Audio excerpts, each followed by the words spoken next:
What's up, everybody? Welcome back to Vermont Scale Customs.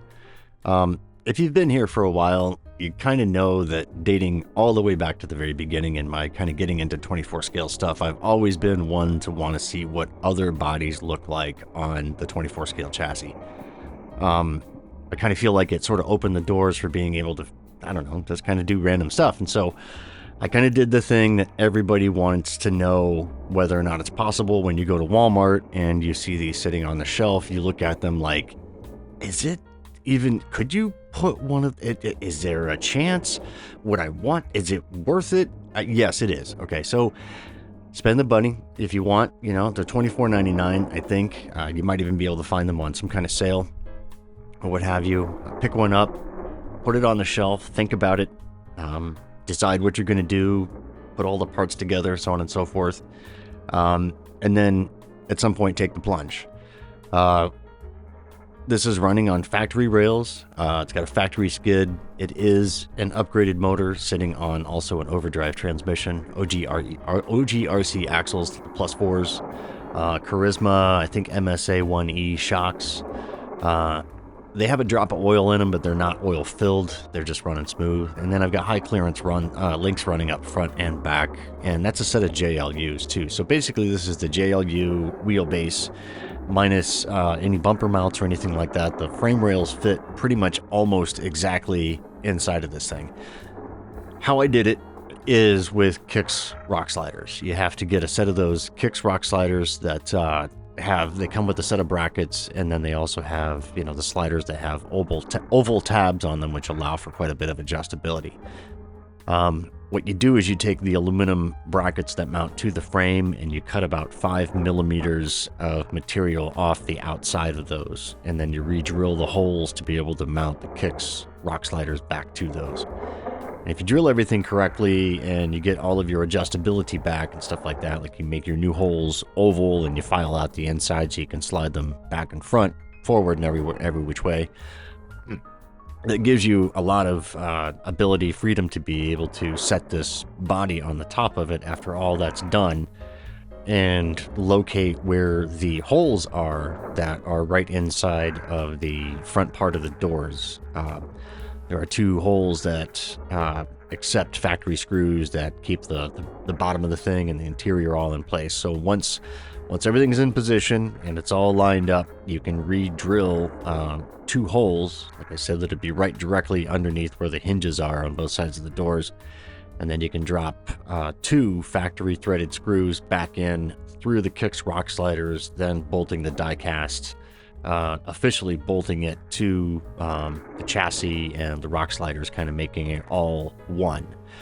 I have modified a fair amount of cars, I guess, since I've been into this hobby in the last maybe 4+ years now. It's kind of been, at least my claim to my forte is just wanting to see what I can throw on what chassis. And this by far has been, I thought I've come up with some pretty good mounting ideas before. This one, the best, incredibly most solid.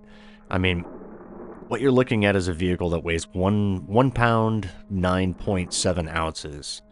And it's running on Scramblers with, I believe, the original foams that I found. They're unweighted.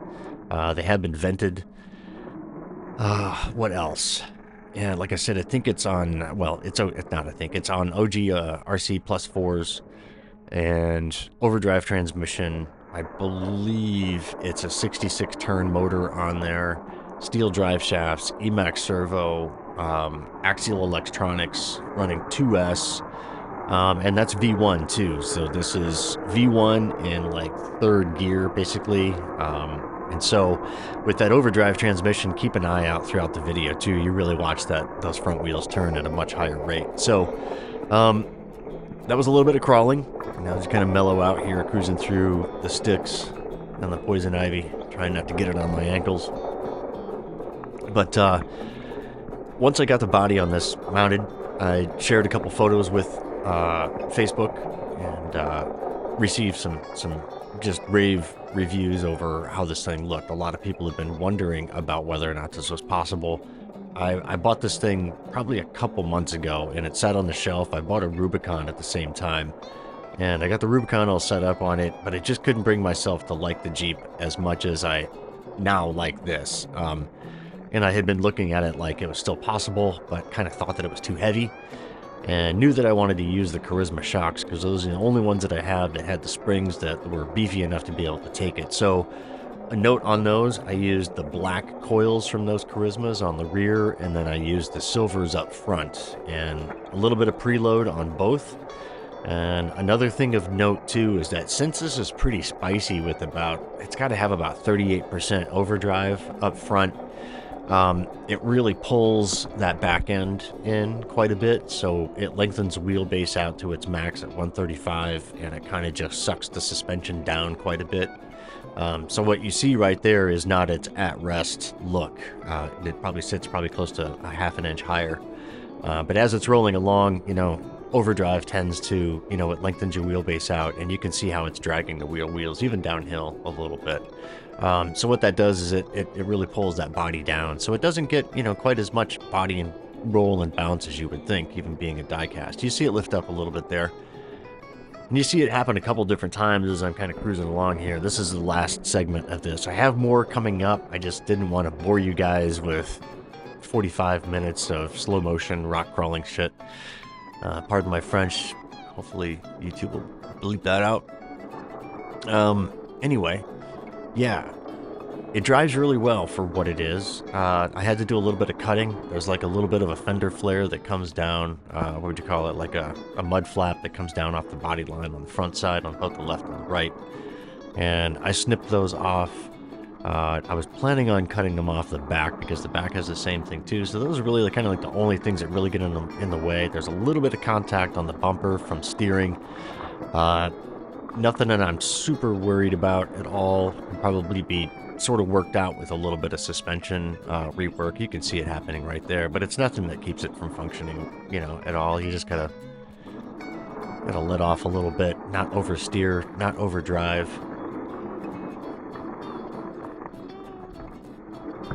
But it's such a fun truck, I realize that it's not a competition crawler in any way. It's got some, I guess, competition components about it, if you will, with the overdrive transmission and so on and so forth.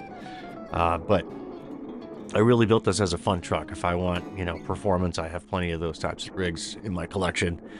This was more just a challenge for me to try and figure out if I could do it. And like I said, I've been looking at this thing for a while, trying to see what was possible.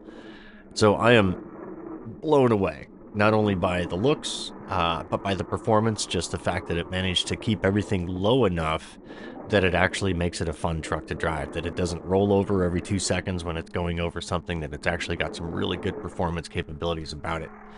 And I really kind of credit it to the shocks. Anybody that knows anything about off-roading knows that if you load a vehicle properly and you suspend a vehicle properly, it's actually the best option for it. There isn't a single person out there running off-road that simply runs no coil on their shocks. And so anyway, enough of me rambling. Thanks very much for watching. I will have more of this coming up here this next week, so stay tuned for more of that. If you like the looks of this thing, please feel free to hit the like and subscribe.